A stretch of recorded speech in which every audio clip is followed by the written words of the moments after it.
Salut tout le monde, c'est JP. Bon, on se retrouve pour une petite vidéo avis sur la HC Maker. Je vous donnerai mon avis perso en fin de vidéo, mais je vais vous dire les points positifs et les points négatifs. Donc au niveau positif, on a le montage relativement facile, ça se monte en 10-15 minutes maximum. Au niveau alimentation, on est sur du 24 volts. Ça permet de chauffer le plateau en 5-6 minutes à 60 degrés pour du PLA, donc ça va, c'est raisonnable. On a tous les outils qui sont fournis avec la machine, donc après ça vous fait des outils de rechange éventuellement. C'est une machine qui est relativement fiable. Il y a une bonne taille d'impression, c'est 310 par 310 par 410, ce qui est la même taille qu'une CR10, quasiment à 10 mm de plus. C'est du direct drive. L'avantage c'est que ça permet de finir toutes ces bobines. Il y a beaucoup de possibilités d'amélioration de la machine, comme mettre un vrai E3 DV6 contrairement au clone qui est monté dessus d'origine. C'est une machine elle est relativement silencieuse une fois qu'elle a été un peu améliorée. Bête, il est monté sur double rail. Il y a un double rail où il est posé dessus. Ça c'est pas mal pour une machine à ce prix là. Les silo blocks sont montés d'origine sur la machine mais sont mal montés, ça après on peut rien y faire. Ça c'est une erreur de montage, ça arrive.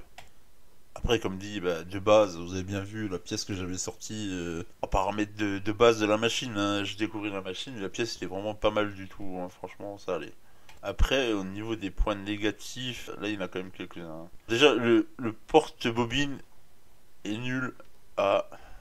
Ah, vous voyez ce que je veux dire? C'est franchement pas top. Il y a du mal à tenir, etc. Il vaut mieux en acheter un autre ou en fabriquer un autre, ça ira mieux. Alors, le gros point négatif sur la machine, c'est qu'il n'y a pas de rattrapage au niveau des roulettes, comme on dit. Donc, ça veut dire que dès que ça prend du jeu, c'est mort. Après, vous êtes obligé de faire des trous, d'agrandir les trous pour pouvoir gratter un petit peu au niveau du réglage.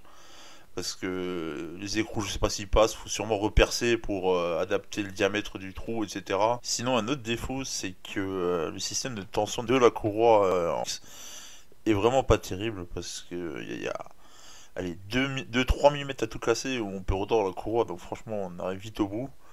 Et une fois qu'on est au bout, un peu plus tendre, il faut agrandir les trous. Et ça je trouve c'est un peu dommage. Sinon Y il n'y a pas de souci, c'est un peu comme sur une CR10, il y a de la marge. De ce côté, il n'y a pas de souci. Après ça, il y a le clone de l'E3DV6 qui est monté dessus d'origine, qui est vraiment pas terrible. Il est capricieux au niveau de la rétractation. Combien de fois il est resté bouché chez moi. Il y a le support du bed qui est différent de celui de la CR10. Ok, il est posé sur un double rail, mais les différences de la CR10, il est plus petit en fait. Donc ça veut dire qu'on pourra pas mettre de silicone heater comme sur une CR10 par exemple. Les pièces en acrylique, ça j'aime pas trop. Au niveau réglage Z en sortie de boîte, c'est un petit peu compliqué entre guillemets. Ça prend un peu de temps pour le faire, mais c'est faisable. Ça fait un peu comme sur une manette A8. C'est un peu la même gamme de machines. L'alimentation est bruyante. Elle est en 24 volts. Ensuite, la carte de l'imprimante, c'est une carte propriétaire, donc c'est très compliqué pour en retrouver une. Après, pour la remplacer, c'est pas un souci, mais si vous voulez la remplacer, il faut refaire tout le câblage, parce que tout, tout, tout ce qui va à la tête, c'est en un bloc en fait. Vous avez, je crois, 12 câbles. Et si vous voulez changer de carte, vous êtes obligé de refaire tout le câblage. Bon, en soi, c'est pas énorme comme travail, mais bon, c'est quand même, faut quand même le faire, quoi. Hein, faut déjà être motivé. Ensuite, la machine, elle est réglée, les réglages des steppers sont vraiment pas top, donc ça fait que la machine siffle beaucoup, et ça fait que si vous faites pas de réglage, la machine va finir par vous prendre la tête. Et moi, la mienne, j'ai mise en caisson, ça atténue un petit peu, et après, une fois que les réglages étaient faits, avec les cylindres blocs et tout ça, la machine était déjà quand même beaucoup plus silencieuse. Mais les ventilateurs de la carte mère et tout ça sont très bruyants. Franchement, c'est pas top. Après, un des autres soucis, c'est au niveau du plateau, il est un peu long à chauffer. Jusqu'à 50 degrés, ça va, c'est raisonnable. Mais après, ça m'attend assez hallucinant. Donc pour l'ABS, au-dessus de 70, il faut une éternité pour monter en température. À part mettre des MOSFET éventuellement pour gratter un peu en vitesse de chauffe, je vois pas vraiment ce qu'on peut faire. Alors donc, est-ce que cette machine est une machine valable?